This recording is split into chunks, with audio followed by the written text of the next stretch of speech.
Accompanied by the voices of the famous Mormon Tabernacle Choir, we enter Zion National Park in the state of Utah, where a magnificent pageant of scenery inspires meditation and causes time and space to fade in the minds of mortals. For here we behold a colorful history engraved in stone and molded by the eternal forces of wind, water, and time, every strata being the indelible record of 1,000,000 years or more in the evolution of the earth.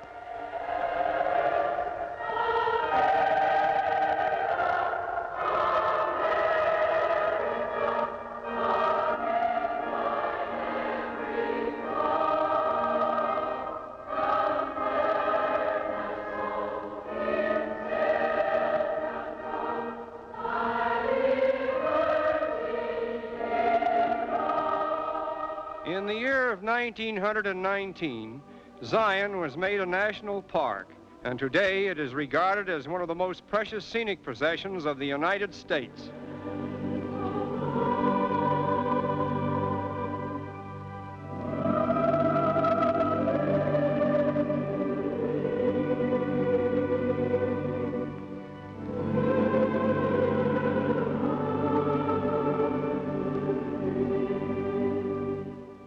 But massive construction in this magnificent region is no longer the monopoly of nature, for the handiwork of man has also asserted itself in the construction of the Mount Carmel Highway and Tunnel, considered to be one of the most spectacular engineering feats in America. This tunnel is cut for about a mile through solid rock, and opening from it are a series of huge windows, framing some of the grandest views in all of Zion. The first white men to settle in Utah were Mormons, and it was they who christened this glorious region with the biblical name of Zion. A story is told that Brigham Young, the great Mormon leader, disputed the title and said, "It is not Zion," whereupon his devoted followers called it not Zion until recent times. According to geologists, these colored cliffs were created when all this area lay beneath the sea. In the course of a great upheaval, the earth slipped, causing colossal cracks, which became exposed to the erosive forces of water and wind, until rushing torrents widened the crevices and finally caused the prodigious formations which we now behold.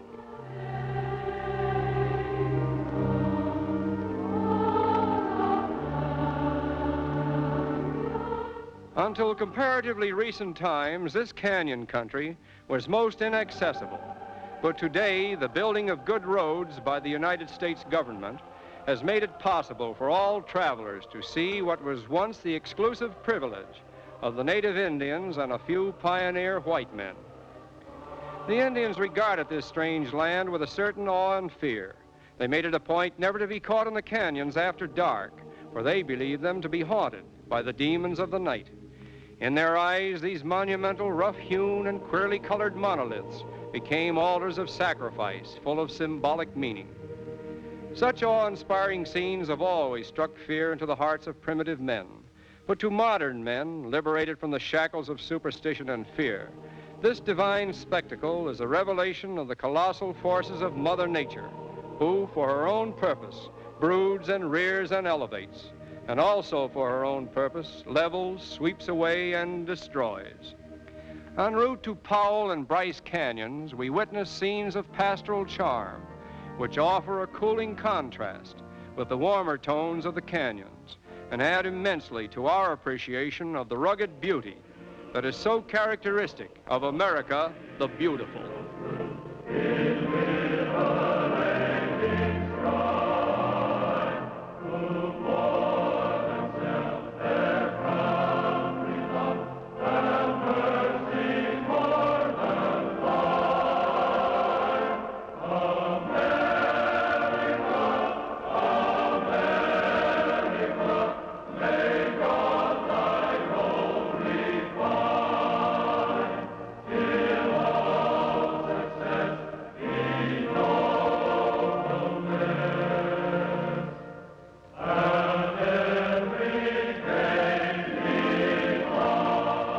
Passing through Powell Canyon, we behold scenes of such fantastic color and grandeur that it seems we have suddenly left the earth and are now traveling through some strange land that is not of this world.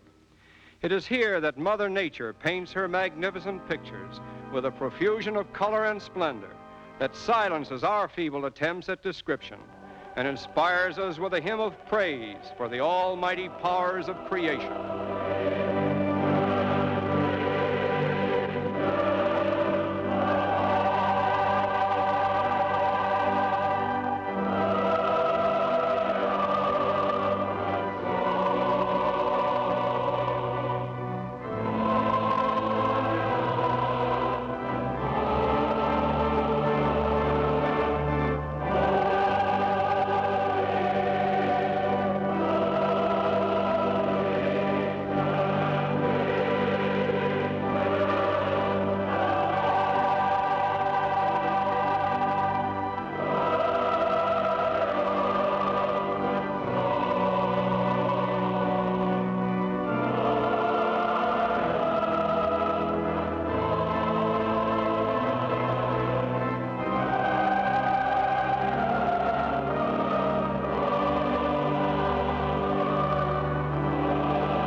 Perhaps there is no place on earth that better illustrates the story of geological evolution than the remarkable formations of Bryce Canyon.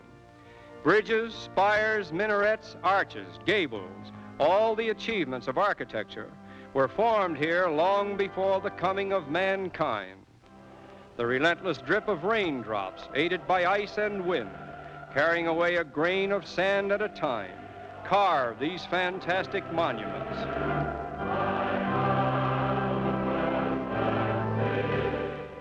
As we gaze upon this celestial city, which has been reflecting the flush of morning and the glow of evening since time began, we lift our voices again in praise of America and its monumental Utah, the state that has been so generously endowed by Mother Nature with the grandest of her fantasies in stone.